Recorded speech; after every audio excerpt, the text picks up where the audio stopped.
Asistimos hoy a la defensa del proyecto final de la carrera Ingeniería Electromecánica de Julio, para nosotros, Julio Ayala Mengíbar, un proyecto sobre diseño de un sistema de detección de cortocircuitos entre espiras en transformadores de potencia que desarrolló en nuestro laboratorio de máquinas eléctricas bajo la dirección de Carlos Berucci. Estamos. Gracias, Roberto.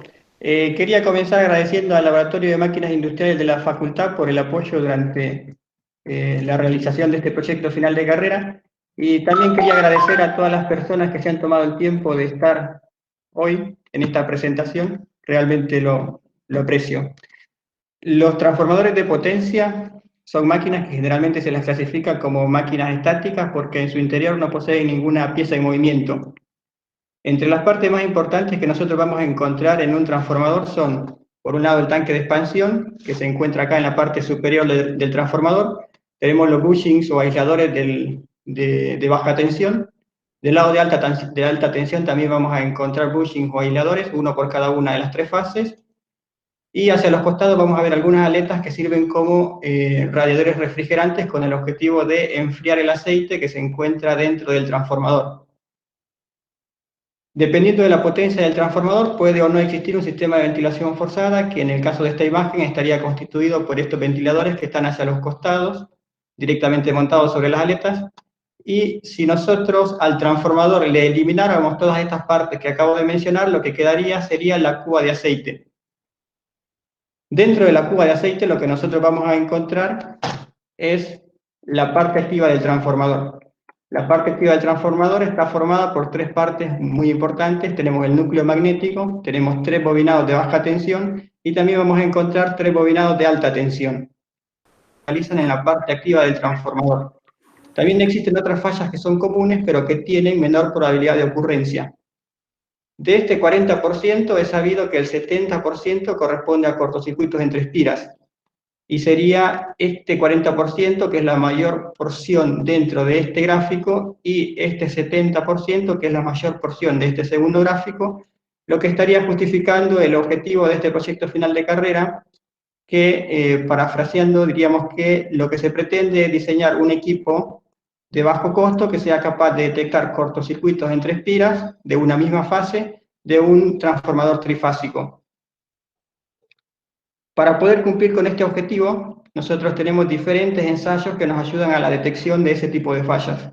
Uno de esos ensayos es lo que se conoce como el análisis de gases disueltos, también conocido como DGA. Y lo que hace un DGA es medir la concentración de ciertos gases claves que están disueltos en el aceite del transformador, y en base a esas concentraciones se elaboran ciertos indicadores que se monitorean a lo largo del tiempo. Sería la variación en el tiempo de esos indicadores lo que nos estaría diciendo si existe o no una falla dentro del transformador. Para poder implementar un DGA tenemos básicamente dos alternativas. Una alternativa consiste en la compra de un equipo que es portátil y compacto con un precio aproximado de $27.000 y que tiene la principal ventaja de detectar puntos calientes en general, no únicamente aquellos que se originan por cortocircuitos, y además tiene la ventaja de no necesitar que el transformador sea desenergizado durante la prueba. La principal desventaja, sin embargo, está en el elevado costo de este equipo que hay que comprar. Siempre hablando del DGA, tenemos una segunda alternativa que consiste en la compra de un cromatógrafo de laboratorio para el análisis de aceite de transformador. Un precio aproximado de este equipo anda en los $16.000 y presenta ventajas parecidas a las de este equipo anterior. Detecta puntos calientes en general y no necesita que el transformador sea desenergizado. Acá lo importante es recordar que el cromatógrafo de laboratorio es un equipo que no es portátil, justamente por eso es un equipo de laboratorio, y además en general tiene un tiempo de arranque que ronda las 3 horas, lo cual lo hace una alternativa poco amigable. Existe también otro método para la detección de cortocircuitos que se basa en el análisis de la respuesta en frecuencia, también conocido como SFRA. Lo que hace un SFRA es inyectar una señal de tensión conocida a una frecuencia variable en el primario del transformador y medir en el secundario la señal de tensión inducida. Si nosotros conocemos la señal de tensión de entrada y la señal de salida, podríamos calcular la función de transferencia y monitorear esa función de transferencia a lo largo del tiempo. y sería la variación en el tiempo de esa respuesta en frecuencia lo que indicaría si existe o no una falla dentro del transformador. Para esto se necesita comprar un equipo que ronda el precio de los $18.500 y presenta la principal ventaja de detectar fallas mecánicas en general con una buena repetitividad en sus ensayos, pero seguimos teniendo la desventaja del elevado costo de este equipo que hay que comprar. También tenemos un tercer método que se basa en la medición de las descargas parciales. Una descarga parcial es una descarga eléctrica que se produce entre dos puntos a distinto potencial dentro del transformador. Y para esto también necesitamos un equipo especial con un precio aproximado de $15.000. La principal ventaja que presentaría este método está en el hecho de que no solo detecta la naturaleza de la falla, sino que también permite detectar o permite tener una idea de dónde puede estar localizada esa falla dentro del transformador. Entre las desventajas de esta alternativa, de esta posible alternativa, tenemos que el equipo que hay que comprar es bastante susceptible al ruido electromagnético y además sigue teniendo un elevado costo. En contraposición con estas tres alternativas que acabo de presentar, existen dos que son bastante atractivas. Una de ellas se basa en la medición a lo largo del tiempo del contenido armónico de la corriente de vacío, y la otra lo que hace es medir también a lo largo del tiempo el módulo y la fase de las corrientes diferenciales. Y digo que estas dos alternativas son atractivas porque las dos se podrían implementar sobre un equipo que es portátil y compacto, y que tendría la principal ventaja de que nos permite programar métodos adicionales, no únicamente estos dos que acabo de mencionar. La principal desventaja acá está en el hecho de que las técnicas que se aplican son modernas y que todavía están en desarrollo y en evaluación. Sin embargo, después de un análisis, podemos ver que presenta más ventajas que desventajas, y es por eso que en este proyecto final de carrera lo que hicimos fue utilizar estos dos métodos para poder detectar cortocircuitos dentro del transformador. Como podemos ver acá, el precio aproximado anda en los $2.300, que es mucho menor a los 15.000, 16.000 o 27.000 de estos métodos anteriores. Para poder poner a prueba el equipo que hay que construir, vamos a realizar, o se realizaron más bien, ensayos de cortocircuito sobre un transformador de laboratorio. En lo que consistían estos ensayos de cortocircuito, básicamente, es en poner en contacto dos espiras distintas sobre una misma columna de un transformador. Eso se realiza mediante un camino conductivo, que puede ser, por ejemplo, un cable de cobre. En el diagrama que muestro acá hacia la derecha, esto estaría representando una de las columnas del transformador, en la cual tenemos acceso a diferentes espiras intermedias. Y este camino conductivo de la derecha estaría estableciendo un cortocircuito entre una espira que se encuentra en la base del transformador y una espira intermedia. La resistencia que tenemos acá hacia la derecha está puesta acá con el objetivo de limitar la corriente de falla que atraviesa este lazo, de manera tal que nunca sea superior al valor de corriente nominal. Todos los ensayos de cortocircuito van a tener la misma modalidad. Todos tienen una duración de 10 segundos. En todos ellos se introduce una falla de manera manual, cerrando este interruptor a los 5 segundos aproximadamente. Y en todos ellos la falla va a permanecer, es decir, este interruptor permanece cerrado hasta que el ensayo termina a tiempo t igual a 10 segundos. El equipo que he mencionado tiene dos partes importantes, una parte tangible y una parte que no es tangible. Dentro de la parte tangible, bueno, sería eso lo que voy a hablar en este momento.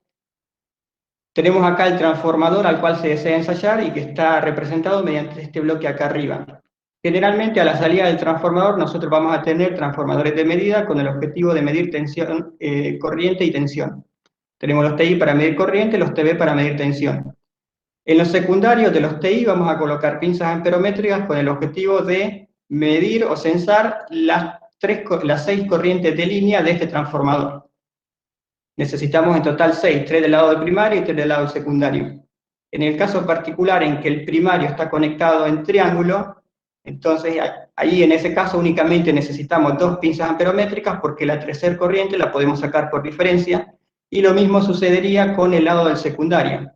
Como el transformador de laboratorio del que se dispone está conectado en triángulo-triángulo, pues en ese caso particular únicamente necesitamos 4 pinzas amperométricas. El secundario, o la salida de las pinzas amperométricas, luego va hacia una placa de adquisición de datos, que es la que se encarga de censar todas las señales en las cuales estamos interesados, Y acá es importante recordar que para poder medir tensión, la señal de los secundarios, la señal de tensión en los secundarios de estos TV es una señal normalizada en 110 volts de corriente alterna, con lo cual para poder acondicionar este nivel de tensión a un nivel que sea admisible por la placa de adquisición de datos, necesitamos un divisor resistivo trifásico. Tendríamos que tener uno para el lado del primario y uno para el lado del secundario. La placa de adquisición se comunica con una computadora a través de un cable USB y es esta computadora la que finalmente genera las salidas que le son de utilidad al usuario. Vamos a ver después que estas salidas son más que todo salidas gráficas. Para hacer un recuento del hardware o la parte tangible que necesita el equipo que estamos diseñando, diríamos que necesitamos 4 pinzas amperométricas, 2 divisores resistivos, una placa de adquisición y una computadora. La parte no tangible, también denominada software, la he dividido en 3 partes que están bien diferenciadas. Por un lado tenemos un algoritmo que se encarga únicamente de la adquisición de datos, tenemos un algoritmo que se encarga únicamente de procesar esos datos adquiridos de acuerdo a un primer método de detección de cortocircuitos, y tenemos otro algoritmo que se encarga de procesar los mismos datos, pero de acuerdo a un segundo método. Ahora lo que vamos a hacer es repasar o estudiar un poquito más a fondo cada uno de estos 3 algoritmos. En el primero, lo único que se hace es adquirir. Para esto tenemos un diagrama en bloques como el que muestro en este momento. Lo primero que vamos a querer hacer acá es establecer cuáles son los parámetros de adquisición. Acá lo importante es recordar que lo que queremos censar son en total 8 señales, 4 del lado del primario y 4 del lado del secundario. 2 corrientes y 2 tensiones del lado del primario y lo mismo para el secundario. Es por eso que lo que se utilizan son 8 canales de la placa de adquisición de datos. Y los utilizamos en modo diferencial porque tenemos la ventaja de supresión de ruido electromagnético. También es importante recordar o tener en cuenta que la frecuencia máxima de muestreo de la placa de adquisición de datos es de 200.000 muestras por segundo según datos del fabricante. Eso suponiendo que únicamente estamos utilizando un canal de adquisición. Como nosotros utilizamos 8, entonces estas 200.000 habría que dividirlas por 8. Y el resultado da aproximadamente 31.000 muestras por segundo. Eso quiere decir que la frecuencia de muestreo tiene que ser estrictamente menor que 31.000 muestras por segundo, y además tiene que ser lo suficientemente grande como para poder ver los detalles en los cuales estamos interesados. Finalmente, la frecuencia de muestreo a la cual está trabajando la placa de adquisición de datos son 10.000 muestras por segundo. También hay que recordar que el tiempo de duración de cada adquisición es de 10 segundos, y un detalle está en el hecho de que cada vez que se energiza un transformador sucede un fenómeno transitorio, que en el caso de transformadores de menos de 10 MVA, ese transitorio dura como mucho 2 segundos. Así que lo que vamos a tener en cuenta acá es el hecho de que la adquisición siempre tiene que iniciar al menos 2 segundos después de haber iniciado el ensayo de cortocircuito. Luego de haber establecido los parámetros de adquisición, pasamos a la adquisición propiamente dicha, y en este paso lo único que vamos a hacer es guardar cada una de las señales que estamos censando sobre las primeras 8 columnas de una matriz. Sobre la 9ª columna vamos a almacenar el vector tiempo. Es importante el vector tiempo porque no únicamente nos interesan los valores de tensión y de corriente, sino que también en qué momento las señales adquieren estos valores de tensión y de corriente. Algo que hay que tener en cuenta es que para poder medir corriente nosotros hicimos uso de pinzas amperométricas y transformadores de medida. Es por eso que esas 4 columnas que contienen datos de corriente las vamos a tener que multiplicar por 2 factores. Un factor tiene en cuenta la introducción de las pinzas amperométricas, sería el factor de escalado de las pinzas amperométricas, y el otro factor sería la relación de transformación de los TI. Algo parecido tendríamos para las columnas que almacenan datos de tensión. Para poder medir tensión utilizamos un divisor resistivo trifásico y los transformadores de medida, con lo cual estas 4 columnas las vamos a tener que multiplicar por 2 factores. El primer factor es la constante del divisor resistivo y el segundo factor es la relación de transformación de los TB. Y finalmente en este algoritmo lo que vamos a querer hacer es generar las salidas que le son de utilidad al usuario. En este caso es bastante fácil de entender porque lo único que vamos a querer generar es un archivo con formato TXT en donde se almacenan las 9 columnas de esta matriz. Este archivo únicamente contiene esa matriz.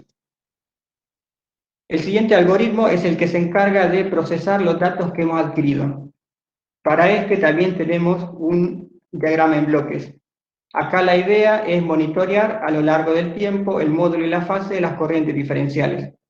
Y con ese objetivo lo primero que hacemos es cargar el archivo con formato TXT que generamos en el algoritmo anterior. Hay que recordar que ese archivo contiene únicamente una matriz de 9 columnas. Sobre la 9ª columna tenemos el vector tiempo y la diferencia entre cualesquiera dos elementos consecutivos de este vector tiempo lo que nos da es el periodo de muestreo. 1 dividido ese periodo de muestreo lo que retorna es la frecuencia de muestreo. Después lo que vamos a hacer es aplicar un filtro digital a cada una de las primeras 8 columnas de esta matriz. El objetivo de aplicar un filtrado digital está en eliminar todas aquellas componentes armónicas que están por encima de una cierta frecuencia, que son las componentes armónicas que nosotros no vamos a utilizar. El filtro digital que se aplicó tiene una respuesta en frecuencia como la que estoy mostrando en este momento. Se trata de un filtro de orden 5 que tiene una frecuencia de corte en 300 Hz. Establecimos la frecuencia de corte en 300 Hz porque únicamente vamos a trabajar con frecuencias hasta los 250 Hz. Y acá es importante notar que la atenuación a los 300 Hz es de aproximadamente 3 decibeles, lo cual me estaría indicando que este filtro pasa abajo deja prácticamente intactas todas las frecuencias, más bien todas las componentes armónicas que se encuentran por debajo de los 300 Hz y atenúa únicamente aquellas que se encuentran por encima de los 300 Hz. A continuación lo que vamos a hacer es referenciar las corrientes secundarias al lado del primario, eso con el objetivo de poder calcular las corrientes diferenciales. Este sería el diagrama típico fase neutro de un transformador, el modelo, perdón. La corriente I2' sería la corriente secundaria referida al primario y la corriente I sub 0 de esta rama del medio sería la corriente diferencial que queremos medir. Visto de manera fasorial, IPA sería la corriente primaria de la fase A e ISA sería la corriente secundaria de esa misma fase. Podemos ver acá que están desfasadas a un cierto ángulo alfa y además estas dos corrientes no son comparables en módulo. Vistas como señales en el tiempo, acá tenemos la corriente ISA en color azul y la corriente IPA en color rojo. Vemos que están desfasadas y no son comparables en módulo. Es por eso que esta corriente secundaria la vamos a multiplicar por un factor. Ese factor sería la relación de transformación del transformador que estamos ensayando. Y después lo que tendríamos que hacer es un desplazamiento en el tiempo de esta corriente secundaria de manera tal que quede en fase con la corriente primaria. Eso se puede lograr únicamente recortando estos dos vectores.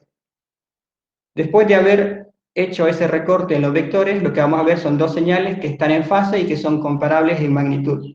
Es por eso que en este momento sí estaríamos en condiciones de calcular las corrientes diferenciales. Pero antes de hacer eso, lo que vamos a querer hacer es eliminar los valores medios de las corrientes. Eso es bastante fácil en MATLAB porque únicamente decimos la nueva corriente secundaria sería la antigua corriente secundaria menos la media aritmética de todos los valores que se han almacenado en este vector. Y lo mismo haríamos para todas las demás corrientes. Después de eso sí vamos a proceder al cálculo de las corrientes diferenciales. Sabemos que el vector corriente diferencial de la fase A sería el vector corriente primaria de la fase A menos el vector corriente secundaria de esa misma fase después de haber referenciado esta corriente al lado del primario. Ahora, bueno, lo mismo haríamos para las otras dos fases. Ahora que las tres corrientes diferenciales, lo que vamos a querer hacer es calcular el ángulo de fase y el valor RMS de esas tres corrientes. Vamos a ejemplificar únicamente con la corriente diferencial de la fase A. La señal roja sería esa corriente diferencial y la señal la verde sería la corriente diferencial y la señal roja sería la tensión primaria.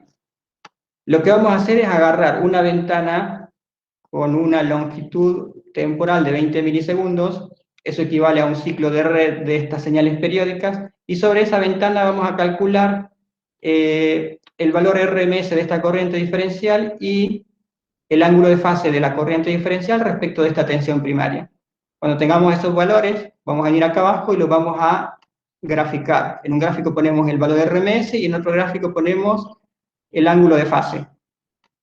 A continuación, lo que tendríamos que hacer es mover esta ventana temporal 10 milisegundos hacia la derecha, y sobre esa nueva ventana calcularíamos el valor RMS de la corriente diferencial y su ángulo de fase respecto de esta tensión primaria. Y de esa manera obtendríamos dos nuevos puntos sobre estos dos gráficos. Tendríamos que seguir de esa manera, tomando ventanas con una longitud de 20 milisegundos y calculando sobre cada una de ellas valor RMS y ángulo de fase. De manera tal que vamos a ir generando dos gráficos como los que estoy mostrando en este momento. Tendríamos dos gráficos para cada una de las corrientes diferenciales. Finalmente, lo que hace este algoritmo es generar las salidas que le son de utilidad al usuario. En este caso, lo primero que vamos a hacer es imprimir en pantalla las corrientes primarias, como más bien la dependencia de estas corrientes primarias respecto del tiempo. Lo que esperamos ver acá son tres corrientes aproximadamente senoidales que están desplazadas una respecto de las otras dos, aproximadamente 120 grados. Si el operario del equipo no ve algo como lo que acabo de escribir en pantalla, eso estaría significando o bien que las pinzas amperométricas están fallando, o bien que el operario se equivocó a la hora de conectar las pinzas amperométricas en el secundario de los TI. La salida más importante que genera este algoritmo son los gráficos de los que mencioné anteriormente. En la fase A tenemos un gráfico que muestra los valores RMS de la corriente diferencial, y en otro gráfico mostramos el ángulo de fase de esa misma corriente diferencial. Podemos ver acá, por ejemplo, que a tiempo t igual a 5 segundos aproximadamente se introdujo un cortocircuito, y eso produjo un pequeño salto acá, o una disminución, en el ángulo de fase de esta corriente diferencial. Algo parecido sucede acá arriba con el valor RMS, solo que en este caso es poco apreciable. Son justamente estos saltos los que nos van a importar, porque son los que nos están indicando si existe o no un cortocircuito acá en estos 10 segundos de adquisición. Después de haber realizado varios ensayos de cortocircuito sobre la fase A del transformador, monitoreando únicamente la corriente diferencial de la fase A, tenemos resultados como los que muestro acá. En esta imagen tenemos el cambio o el salto del valor RMS de la corriente diferencial en función de la cantidad de espiras en cortocircuito. Tenemos tres gráficos porque tenemos tres estados distintos de carga. En uno tenemos el transformador en vacío, otro corresponde al transformador con un 65% de la carga nominal, y el otro corresponde a un transformador con un 130% de su carga nominal. Podemos ver que los tres gráficos están prácticamente superpuestos, lo cual nos estaría indicando que este salto o este cambio en el valor RMS de la corriente diferencial es poco sensible al estado de carga del transformador. Y eso es bastante importante porque nos estaría diciendo que si este método detecta cortocircuitos, pues entonces los va a detectar independientemente del estado de carga del transformador. También podemos ver acá que el salto o el cambio en el valor RMS es dependiente de la cantidad de espiras y esa dependencia es de tipo creciente. A mayor cantidad de espiras en cortocircuito, mayor salto vamos a observar. Y algo parecido tenemos con el ángulo de fase, solo que en este caso la dependencia es de tipo decreciente. Una ventaja que tenemos acá monitoreando el ángulo de fase está en el hecho de que los saltos son mejor apreciables, con lo cual tenemos mejor resolución acá, que monitoreando únicamente los valores RMS. Algo interesante pasa cuando mantenemos cortocircuitos sobre la fase A, pero monitoreamos únicamente la corriente diferencial en la fase B. En este caso, las tres gráficas se superponen sobre rectas horizontales en el valor 0. Eso quiere decir que, a pesar de que tenemos cortocircuitos de 5, 10, 15 o 20 espiras, nosotros no estaríamos viendo ningún cambio ni en el valor RMS ni en el ángulo de fase. Y esto también dice algo importante, y es que monitoreando únicamente la corriente diferencial en la fase B, este método no detectaría un cortocircuito que se encuentre en la fase A. Y es por eso que nosotros lo que vamos a querer hacer siempre es monitorear las tres corrientes diferenciales, porque nunca sabemos en cuál de las tres fases se está localizando el cortocircuito. El segundo algoritmo de procesamiento de datos lo que hace es procesar los mismos datos adquiridos, pero de acuerdo a un segundo método de detección de cortocircuitos. Acá también tenemos un diagrama en bloques. Afortunadamente los primeros 6 bloques de este diagrama son exactamente iguales a los primeros 6 bloques del algoritmo anterior, con lo cual no es necesario dar ningún detalle adicional acá. Vamos a comenzar suponiendo que ya hemos calculado las tres corrientes diferenciales, y pasamos a explicar únicamente estos 4 bloques. Acá la idea serían estos mismos 4 bloques. La idea es monitorear a lo largo del tiempo el contenido armónico de las corrientes diferenciales. Y con ese objetivo lo primero que hacemos es calcular la transformada rápida de Fourier de las tres corrientes diferenciales. ejemplifico únicamente para la corriente diferencial de la fase A, y lo mismo se haría para las otras dos fases. Lo que haríamos sería tomar 10 ciclos de la corriente diferencial de la fase A, que serían esos 10 ciclos que están en esta imagen, y sobre esos 10 ciclos, de acuerdo a la IS, bajo esta norma, aplicaríamos la transformada rápida de Fourier. Acá hay que recordar que la FFT es una función que en MATLAB lo que retorna es un vector de números complejos, y sobre ese vector de números complejos nosotros vamos a poder extraer los armónicos de primero y de quinto orden. Después de haberlos extraído, lo que vamos a querer hacer es guardar estos dos vectores, estos dos valores en dos vectores. En uno se almacena el primer armónico y en otro vector se almacena el valor del quinto armónico. Este 50 estaría indicando que el primer armónico se encuentra a una frecuencia de 50 Hz y el quinto armónico se encuentra a una frecuencia de 250 Hz. Después lo que tendríamos que hacer es tomar los siguientes 10 ciclos de esta corriente diferencial y calcular sobre esos nuevos 10 ciclos nuevamente el primero y el quinto armónico, para finalmente guardar esos valores en estos dos vectores. Tendríamos que ir así en cada paso tomando 10 ciclos de esta corriente diferencial y almacenando los valores que vamos calculando en estos dos vectores. Después de esto, vamos a pasar a la parte que realmente nos importa, que es calcular los indicadores de falla.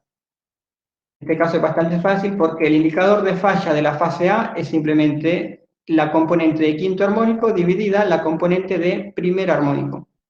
Hay que recordar que estos dos son vectores, con lo cual esta división es una división de vectores que se tiene que hacer componente a componente. Y lo mismo haríamos para el vector indicador de falla de la fase B y el vector indicador de falla de la fase C. Y finalmente este algoritmo lo que hace es generar salidas que nuevamente es lo que realmente le importa al usuario. Lo primero que se hace es imprimir en pantalla la variación temporal de las componentes del primer armónico, y también se imprimiría una imagen como esta que mostraría la variación temporal de las componentes de quinto armónico. La salida más importante que genera este algoritmo, sin embargo, es la variación a lo largo del tiempo de los tres indicadores de falla. Podemos ver acá que dos indicadores de falla, el rojo y el azul, de las fases A y B, son rectas prácticamente horizontales, lo cual estaría indicando que durante estos 10 segundos se mantuvieron prácticamente constantes. A tiempo t igual a 5 segundos aproximadamente ocurrió un cortocircuito y podemos ver que acá se puede observar una pequeña disminución en uno de los indicadores. Y es justamente esa disminución la que nos va a importar porque es la que nos indica que existe un cortocircuito en alguna de las fases. Después de haber realizado varios ensayos de cortocircuito en la fase A, de un transformador que se encontraba al 66% de su carga nominal, lo que pudimos observar es que los tres indicadores permanecen prácticamente constantes a lo largo del tiempo, a pesar de que tenemos un cortocircuito acá a tiempo t igual a 5 segundos, aproximadamente. Algo parecido sucede cuando el transformador se encuentra al 130% de su carga nominal. A pesar de tener un cortocircuito acá, alrededor de t igual a 5 segundos aproximadamente, la variación a lo largo del tiempo de los tres indicadores es prácticamente nula, con lo cual esto nos está diciendo algo importante, y es que este método no sería capaz de detectar cortocircuitos entre espiras cuando el transformador se encuentra bajo carga. Sin embargo, algo distinto sucede cuando el transformador se encuentra en vacío. Esta sería la respuesta típica de un ensayo de cortocircuito para un transformador en vacío con cortocircuito sobre la fase A. Podemos ver que con un cortocircuito acá a tiempo t igual a 4 segundos aproximadamente, claramente se ve una disminución en uno de los indicadores, y que en este gráfico está representado mediante esta rampa. Y es justamente la presencia de esta rampa o de esta disminución la que nos estaría diciendo que existe un cortocircuito sobre alguna de las tres fases del transformador. Siempre con cortocircuito sobre la fase A, con un transformador en vacío. Acá lo que estamos mostrando en la primera imagen sería la dependencia de los tres indicadores de falla respecto de la corriente de falla. La corriente de falla nos está dando una idea de qué tan severo es el cortocircuito dentro del transformador. Acá podemos ver que no existe un patrón fácilmente distinguible para los tres indicadores de falla, y eso se debe a que únicamente tenemos dos espiras en cortocircuito. Si nosotros en lugar de tener dos espiras en cortocircuito tuviéramos 4 espiras, veríamos que el indicador de falla claramente disminuye a medida que aumenta la severidad de la falla dentro del transformador. Y sería justamente esta disminución la que nos está indicando que existe un cortocircuito. Esto apoyaría algo que dije anteriormente. Cuando existe un cortocircuito adentro del transformador, esperamos ver una disminución en alguno de los tres indicadores, y esa disminución es tanto más pronunciada en cuanto más grave es el cortocircuito dentro del transformador.